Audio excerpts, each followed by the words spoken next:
with a few of the crew members from Westerly, not the whole crew. I heard there was a rum flu going around there in Hawaii.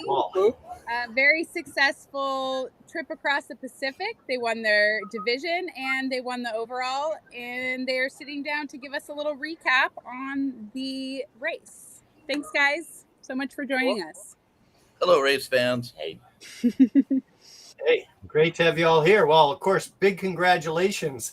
Little did we know a few weeks ago when Andy called and said, hey, how about we try live, that we would soon be talking to the class and overall winner. I mean, were you guys thinking that might be your role in this race before you called us? No. That was just, that was great. So I mean, first, I just say thanks for calling, and you were really the instigators of it. And then, man, what a spectacular race you had. I'd say all our conversations were calm, cool, collected on your way to a victory. But how did that all unfold for you as far as pre-race planning and then making it happen? I'll say one of the big differences that David was able to do is get the crew to show up for practice, which I don't know if sailors know that word sometimes. Is they go out and race and then put lots of boat prep, but actually going out and practice sailing, where we actually put the boat on a course and tried different sail combinations, and we were able to spend in the wind up to the race probably as many as 5 or 6 days over 3 or 4 months of just focusing on what our positions were going to be for different maneuvers with the boat and what sails we're going to use in given conditions, and trying different combinations to make the boat perform, and then gathering that data and then actually applying it. And then Alex, who's sitting to my right, stage left, I believe that's called, has company that he works with, the Patrick O'Brien's company, International Yacht Service, and basically everything on the boat was engineered for performance with ocean racing in mind. And I can't thank Alec enough. As far as the systems, everything performed, and that was a big part of it. Yeah, that was one of my questions. Was now we can ask the unredacted questions. What were the secrets? Actually, didn't went down a week. Our race started on a Thursday. We actually practiced on Saturday, and I planned to spend Sunday through Wednesday doing any last minute. I've been on so many programs. There's so many last minute. No, we got to get this done. We got to get that done. But I didn't have anything to do but read books and just watch them polish. The boat was ready to go easily. We could have left a week earlier if we would have wanted to. Yeah, That's amazing. Thanks to Alec and to Patrick, the boat was ready, just stone cold ready, and there was nothing that wasn't done. No regrets. And when we hit that start line, we were ready for Transpac. Which naturally took years of preparation. Yes, Yeah. exactly. So this has been a project that we've been working on for a long time, and we're both Patrick and myself are really happy to see it all come together and see it perform. And How incredible to put that in for so many years and then to win. I mean, you guys, great job. It's huge. Thank you. Yeah, and when you said 2021, did you race, or you didn't race 21? No, we skipped 21 because the boat was in parts, and we knew that 21 was unachievable. So I'm a realist. We did not perform well in 2019. I called the designer, Greg Stewart. He did the analysis pieces and began working on design concepts. And then we laid out a schedule, and we executed that schedule. 24 months was insufficient. It would have been too compressed, would have resulted in a chaotic program. I'm not about chaos, and none of these guys are about chaos. We're not buying or embracing chaos. Except for last night, maybe. Oh, well, the rum squall. Nobody can prepare for a rum squall. No. Anyway, so that is the case. We skipped 21. It was actually, I understand that 21 was a excellent race with strong breezes and fast. So it was something that we considered as a possibility that we'd get the same thing, although rarely do you have that situation. In Transpac, each cycle is a different weather pattern. Yeah, well, be curious about this year's weather pattern. It seems like essentially a lighter one. The Pacific High was further north. Everybody stayed close to the rum line or north of it. Yeah. Does that seem like your whole class went about that track? Is that it weren't many variations? I believe we're all pretty much on the same track and trying to do the least number of miles and trying to stay in the wind to the extent that you could. I was emailing a friend last night and said, there are a lot of potholes out there. There were places where you could get trapped, and thanks to Chris Bush, our navigator, we evaded the vast majority of the potholes and kept the boat moving. That was really kept the boat moving all the time. Yeah, I'd say every time we dialed in, it looked cool, calm, collected, and just rolling along. So that practice paid off. But were there any incidents or things that you would, sort of look back on and say, wish that hadn't happened, or was it smooth sailing the whole way? Smooth the whole way. We broke nothing, and that's a tribute to Alec and Patrick. I mean, bravo. Patrick has done hundreds of thousands of miles on the ocean. He is a true ocean sailor. Alec is his protege. These guys know how to make a yacht that races and will not fall apart. When Patrick hangs it up, that will be his reputational contribution to the sport. He made sleds, plural, the sleds reliable. When he got involved in the sport initially, the sleds were kind of shaky, a little sketchy. You weren't quite sure whether the backstay was going to blow out or the forestay was going to blow out or something was going to go wrong. Patrick made sure that Grand Illusion never had that problem. And once he set the standard, everybody builds to that standard now. Wow. Fantastic. No, sounds like the right team. What about just a lot of boats crossing reported sort of UFOs, plastics? You had to back down, I think, one time, and also mystery boats or ships out there. But any of those incidents? We had one. We ran across a pair of ships. They were friendlies, so I won't talk any more about it. But there's stuff out there, and it's pretty sketchy. Some people also commented that the fact that we're on a more northerly route than is typical. A lot of times, this race, you try to clear Catalina, and it's a race to get south into the trades and ride the trade winds across. Is not uncommon for this regatta. Whereas this year was more of a northerly type. If you drew a straight line on a globe, it turns out to be a curved line on the Mercator maps that most people are used to looking at. So they call that the Great Circle route. And so our course, if you follow the tracker, and most of the other boats were on the more northerly course. And a lot of people claim there's more trash in that part of the ocean than there is on the more southerly routes. So that's closer to the epicenter of the high, basically. So where the stuff whirlpools in to the middle. Yeah, it's shameful. Absolutely, we talked about it before in a prior broadcast. Absolutely shameful that a particular industry, the fishing, international fishing industry, not the domestic, is engaging in these practices that are polluting the ocean. And it's persistent. We saw some stuff that looked pretty fresh. So it would indicate that they're every night they're out there and they lose a net. Oh, well, they lose a buoy. Oh, well. But the U.S. domestic industry is very tightly regulated and observed, 24/7. So that you're not going to find that happening off the coast of Washington or Oregon in the fisheries that are applicable to the U.S. coastal waters. It's the unobserved and the unmanaged area out here that's at risk.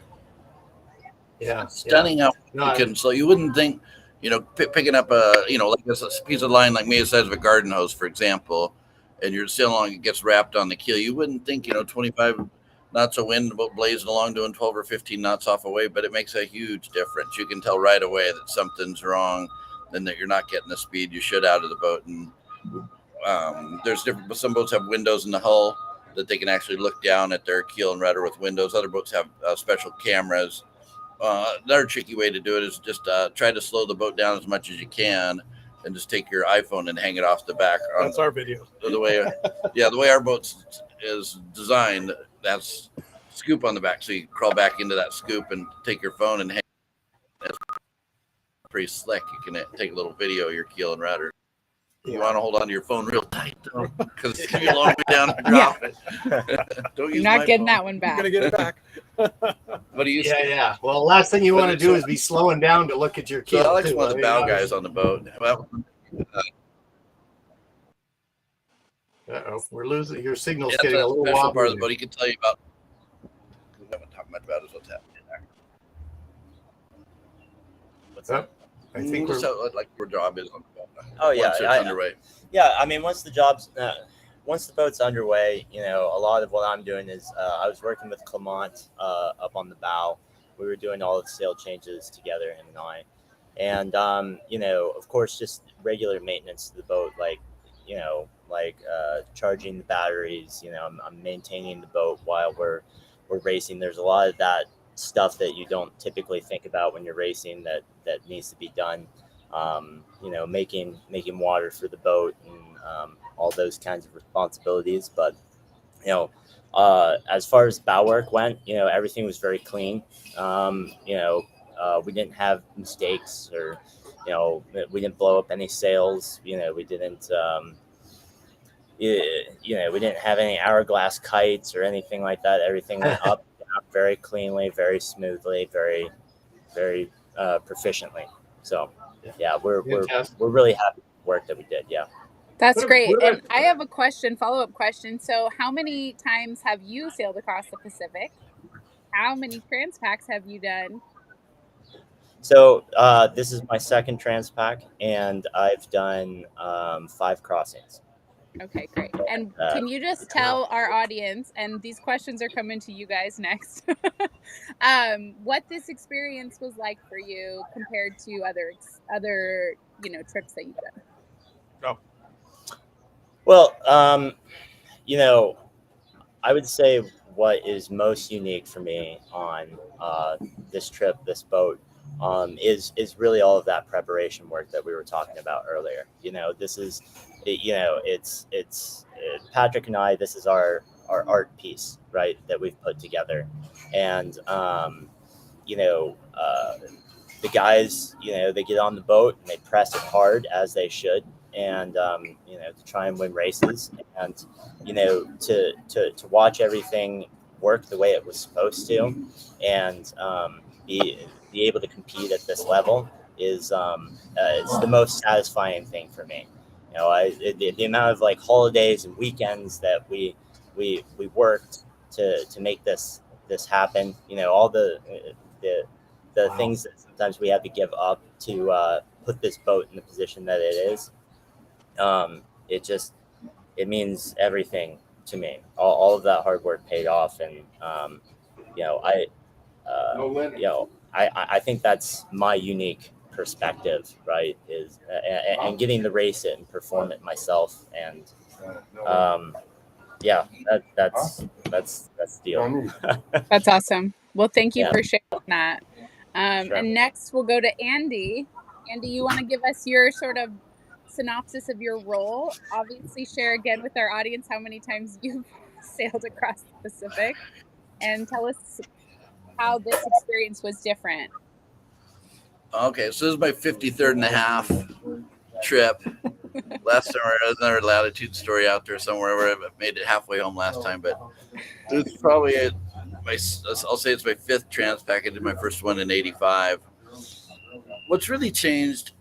The sailing's the very same as we were kids. You use the sails out till they left. You sheet them in until they quit luffing. You try to create the most efficient shape you can with the sails. That hasn't changed a whole lot, although the materials are a lot more stable. Back in the day, we'd have a light, medium, heavy number 1, and 2 different number 3s in this. But the materials are so much more stable now.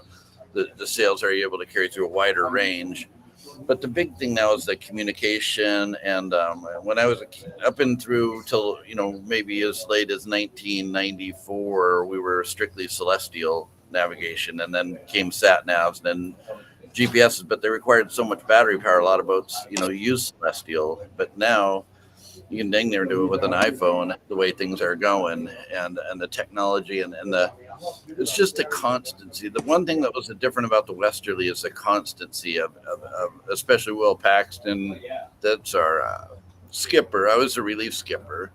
And but Will, as he comes on deck, he'll adjust the backstay, adjust the flattener, he'll adjust the vang, he'll adjust the fair lead on whatever sail's flying. And if we have more than one sail up, the dynamic between the two sails to get their leaches lined up, and just the constancy of we'd actually be pouring water on the winches, because as the lines run across the winches, they heat up and the lines will actually start to melt on the winches as you catch a wave. And the sails are adjusted, because the apparent wind changes as the boat accelerates. The apparent wind goes forward. You need to adjust the sail shape for that, and then as it settles down at the end of a wave, so that those sails would be constantly adjusted, both the head sails that we were flying and the main sheet, to the point where we'd wear out the sheets in 8 days. We'd wear out a set of sheets that other boats might last for 12 years. Good grief. Yeah, it was a real treat to have a whole team of people that wanted to work that hard and push the boat to its limit constantly. Yeah. Wow. That's great. It paid off. It sure did. Well, now, Dave, on to you. I'd love to hear how many times you've crossed, how many Transpacs, and sort of, how this experience fares in comparison. Well, it's clearly better than the last time. We were last. So yeah, in 2019, our performance was poor, and I've done this 3 times: 2017, 2019, and now 2023. And 2019 was a poor performance. We had a very, as with most things in my life, critical decisions are made in 30 seconds or less. And we made a critical decision in 30 seconds to either sell the boat or keep the boat. And thanks to Jib Kelly, my friend and mentor, we were on the boat. He was looking around. I said, "What do you think? Keep it? Sell it?" He said, "Keep it. It's going to be a great boat. You just keep working on it."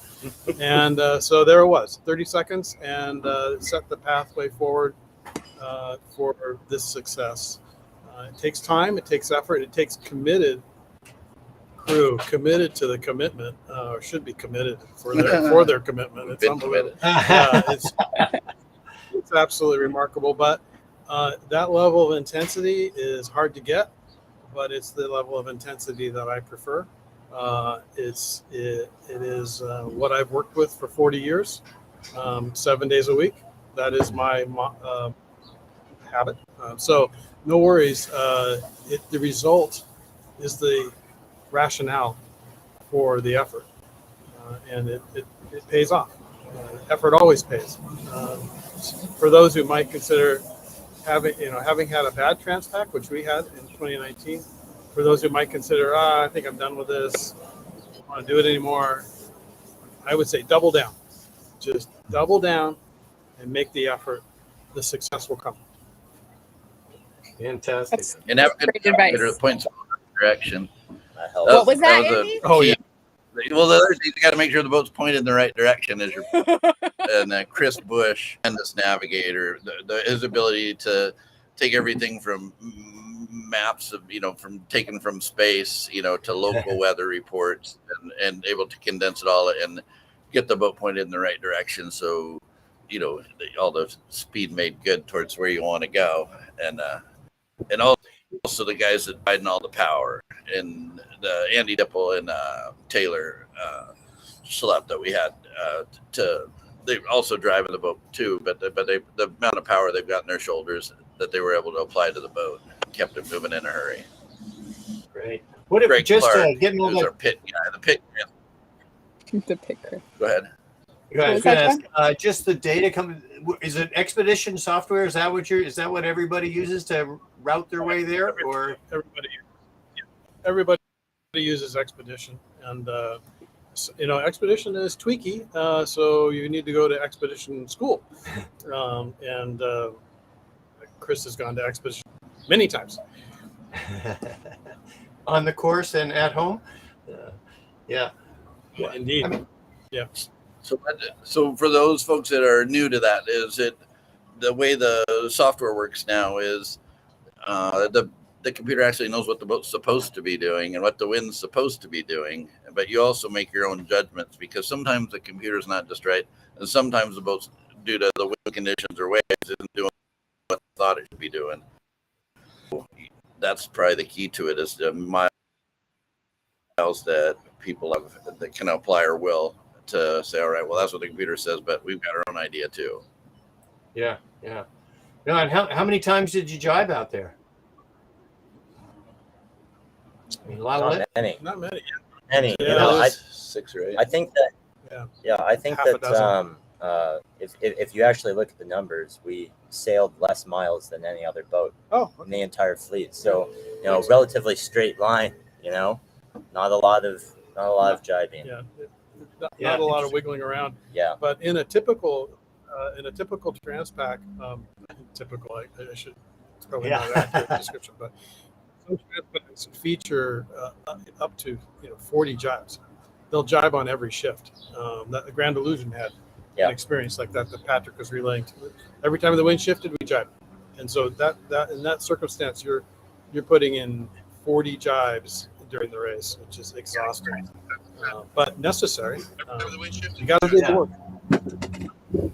Yeah, I saw in the magazine, actually looking back at old Transpac, 1985, Stan Honey won the Cal 40 class, said they jibed 50 times. And so it was amazing. But is that partly also sales are better for more range of wind, or is that just the fact that it was a pretty steady breeze this year? Yeah, so you could do 6 or 8 jibes in a night. If you had common, as you read Stan Honey's material, the 3 parts of the race, getting off the starting line, and then the part where you're reaching across, you call slot cars, and then you get to the part where you're running in the trades, and you'll have squalls that'll come in. As these squalls move through, they'll shift the true wind direction, and then as they so he'll talk about what to do to line yourself up in front of a squall, and then how to exit the squall, and these kinds of things. But that just one squall could be 2 or 3 jibes if you're applying this Stan Honey's theory, and it happens. But we didn't really have the squalls that are, again, typical. What's typical, because but we definitely, it wasn't that squall. I don't know. We had 30 knots of wind. I don't think we ever 29. saw 29 was the most that we saw. Yeah, we never saw. So it's pretty, get across an ocean without ever seeing 30 knots of wind. But yeah, I mean, any squall. I mean, a lot of times 5 or 6 squalls in a night that are all blowing 30. Yeah. So what if people wanted to get on the boat or a boat for the Transpac or even the ride home? What people would love watching you guys sail. It looked like a great thing to do. How do you get that? Yeah, John, there's a really good point, and I'll put in a shameless plug for my friend Wayne Zattel. He owns J World. J World has 2 or 3 platforms running in every major race on the coast, and also at times in the Caribbean. And you can pay the tuition to J World, and they will take you on these world-class races, and you will safely make it from point A to point B, and you will learn, and in my case, you'll get addicted. So you have to.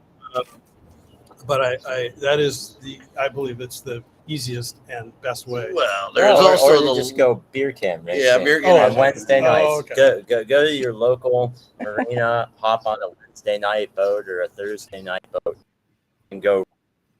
Get someone to find a mentor on the boat and climb programs. And maybe you could be on and find yourself at some of the highest if you've got the know-how, the gumption to do that. That's the ALEC program. That's how I did it. And then there's also your friends at Latitude 38 that put on a spring crew party. So if you want to have some fun and meet a bunch of really terrific people, is go to a Latitude 38 crew party in the spring or fall every year that they sponsor to get skippers that are looking for crew that are looking for skippers. Very dynamic, changing all the time as our lives change, and especially employment. People, as their jobs change and they move in and out of the area, the crews change with that. Yeah, no, great call. Well, thank you for that. Also, too, of course, yes, we do have a crew list, and but it is people are always looking to, and I think it's easier to get a crew job for the ride to get a ride on the way there, right? The leg seems to have more openings. Nothing. Those openings, all right. Yeah, nothing goes up when like a 747. Yeah. So, how's Westerly getting home? The delivery crew is arriving Tomorrow. Yeah, we have a special delivery crew. They specialize in taking boats, the boat, from place to place after we're finished with it. They like it, and they enjoy the work, and they do a great job.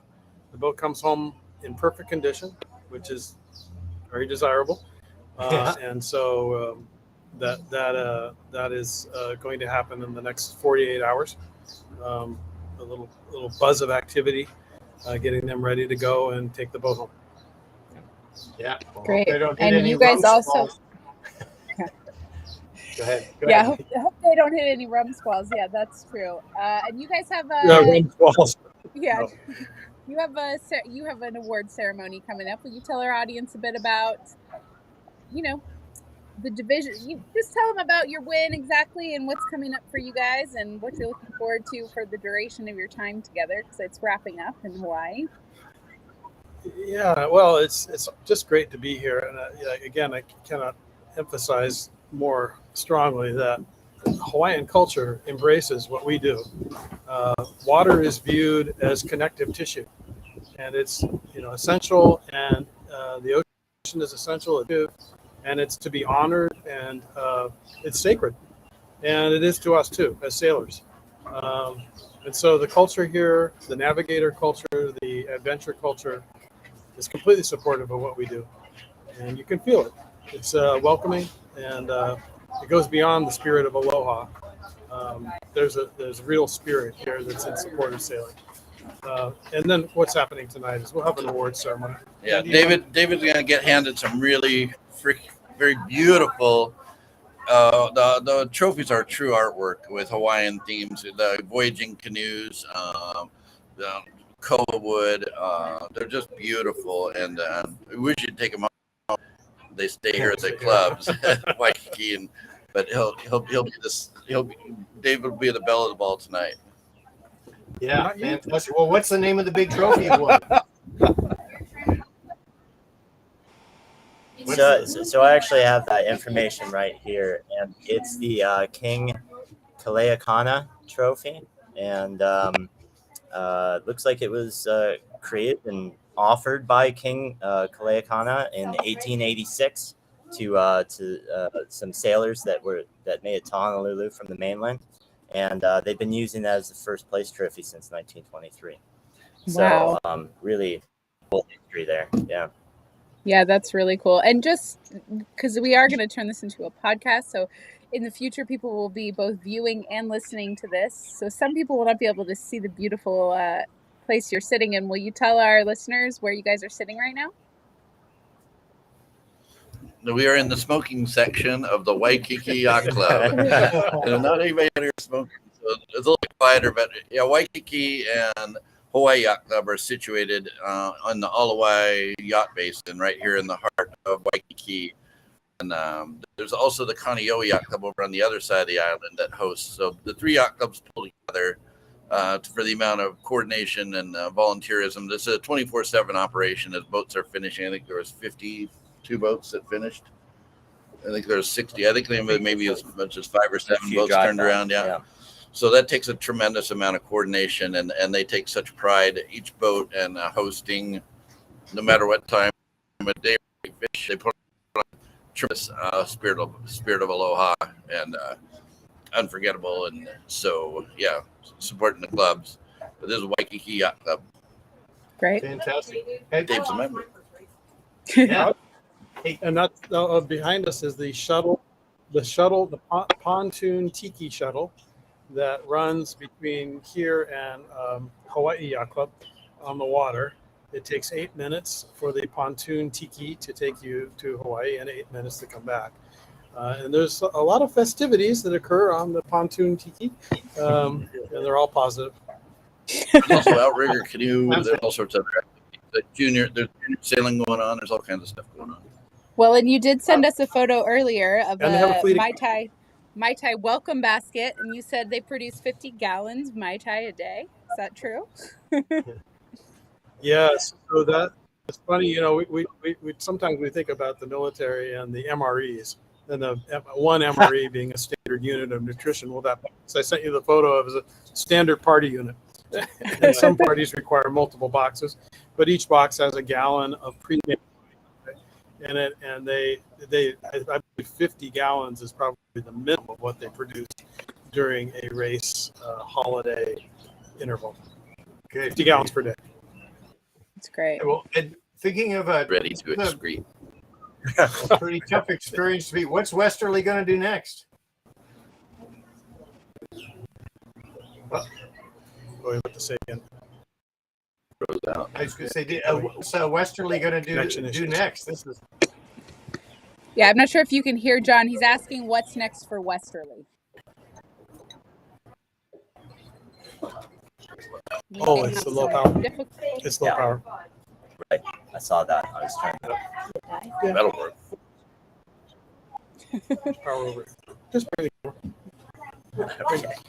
Bring the All right, We're gonna stand move- by, everyone. We're gonna move to a source of power. We need some Okay, electricity. great. Stand by. We're gonna get some put electrons. up a bigger kite, more power. Oh yeah, power. That's right, more power, Scotty. All right, we'll just let's bring that trolley over. We'll just set it on the trolley.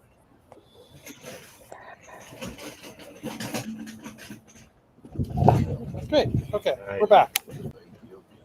Great. Whoops.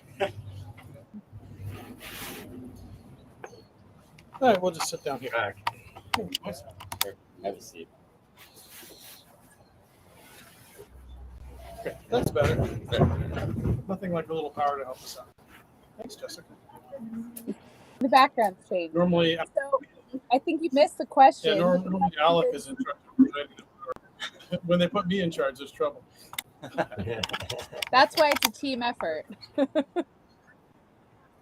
So the question is, what's next getting for any juice? Westerly? Oh, Yeah. well, we have a whole schedule for 24, as you might expect. So the boat will, we may have to move again in order to get a power source. But there's a whole 24 schedule. We will do Pacific Cup. We'll get the boat to Hawaii as often as we can. So that's a general game plan. We're still working on power. Stand by. We have to All right. shorten this, of course. Yeah. Oh. All right. Oh, Thanks. the It's the iMac just got sound. happy. Sounded like you've got Oh, mail. it's a sound of happiness. It's great. So we have a full. We have a full schedule in before at the end we'll have Pacific Cup. We actually always start out with a fabulous race. Another plug. It's called the Burgerstein #1. It is put on by Delray Yacht Club the first Saturday of the new year, and everybody's out there, and it's a big social event on the water, and I highly recommend it. It's just a lot of fun, and it's a short course, and that's the first event. And then we'll do the Islands race, which is sponsored by Newport Harbor Yacht Club, I believe, and then we'll do the PV race, Puerto Vallarta race, from San Diego to Puerto Vallarta, followed by Mexorc, which is a regatta in the Banderas Bay, which I've never done before, but I'm told it's awesome.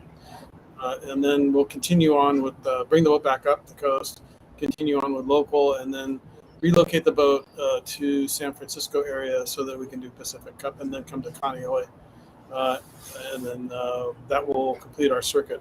But as often as we can get to Hawaii, that is our primary directive. The boat was built to come here. We really enjoy it. I adore the Hawaiian culture. That's great. I'm losing Yeah, it. yeah, great. Well, I think that sounds like a great coverage of the race, and I really appreciate. It was fun to be talking to you all the way across. And Dave, despite the intensity you described, I really still think every scene we saw was a very relaxed crew doing what they knew how to do. So, in the middle of the race, you were just on your game. Oh, agreed. The crew is spectacular. They do not wilt under pressure, but there was a self-imposed pressure. The desire to win was evident every minute of the race. Nobody was letting up, and everybody was asking questions, and everybody was pushing. And that's great. The level of intensity that is required and necessary. Well, and we really appreciate you sharing it with our audience and sharing it with us. I know that there were some technical difficulties we had to work through, but it was really special. I've had a lot of people reach out to me that it was a really awesome experience to get to see you guys out there doing it. So thank you very much. Yeah, I think Starlink is going to revolutionize the access to the sport and the comprehension of the sport and how good it is. It's the ultimate team sport, and it delivers a lifetime of experiences and multi-generational experiences too. Yeah, it's great. So I have one quick, we'll call this a rapid fire question. So closeouts for each one of you. I want you to pick one highlight, like one moment from the crossing that stands out to you. A very special moment for me was when the crew kind of elected to put me on the helm once we made it to Cocoa Head. We rounded Cocoa Head and they put me on, and I was able to, plane the boat down the coast of Hawaii, and to have the whole crew, cheer for me and thank me for my work and contribution to the boat that meant a lot to me. I'll never forget that. Wow, awesome! Actually, that reminds me of looking at the Sharon Green photos. You guys named on a sunny afternoon, and she had some incredible photos of you guys surfing into Diamond Head there, or coming down the coast. So spectacular. It felt good, and Alec was driving.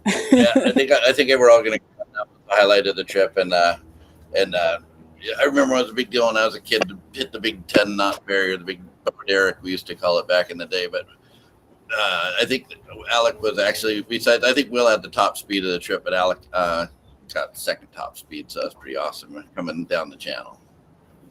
So what's the number? What's the top speed you hit? It was like 20.39. 20.39.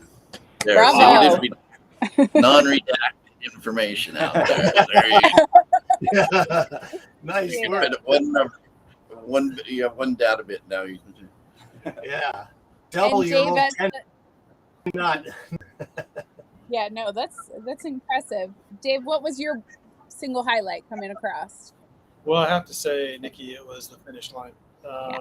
The boat is named for my father-in-law, Westcott Stone. His name was spelled Westcott, and the boat is named Wast as a prefix in honor of him. And we came across the finish line at speed, and I looked up, and there was a 777 doing a hard starboard bank coming out of H&L, the airport. And I thought of him because that was him. That was him with his DC-10 saluting us. Oh, that's really special. Thank you for sharing that with us. Wow. Well, congratulations to you guys. I mean, obviously got a big night ahead. Had a great 8 days and something behind you there that just was spectacular. It was really fun to spend time aboard with you, and really fun to have Starlink connecting us up, and you guys taking that a little time out from that intensity to talk to our readers and audience and share a little life aboard a Transpac racer in the middle of the ocean. So, the data used to go one way to you. Now it's coming off the boats. It was really fun. So yeah. Thanks so much. Very fun. You're welcome. And thank you to Latitude 38 for taking the risk of embracing us and our ideas of broadcasting from the boat. Thank you. It was great. You guys are trailblazers. It's good to try something new, you know, pushes us all out of our comfort zone, whether you're sailing or you're behind a computer screen, right? Oh. Yeah. Or ordering something besides a Mai Tai. You know, what would it be? The post rum squall antidote is pineapple juice. Oh. Perfect. And we're slurping them down right now, fast as we can. Well, you guys All right. enjoy tonight. Enjoy every bit of it. You earned this, and we look forward to seeing what Westerly does in the future. And yeah, talking to you guys again. All right. Have a Yes. great trip. Great trip home. Aloha. Aloha. Aloha. All right. Ciao. All right.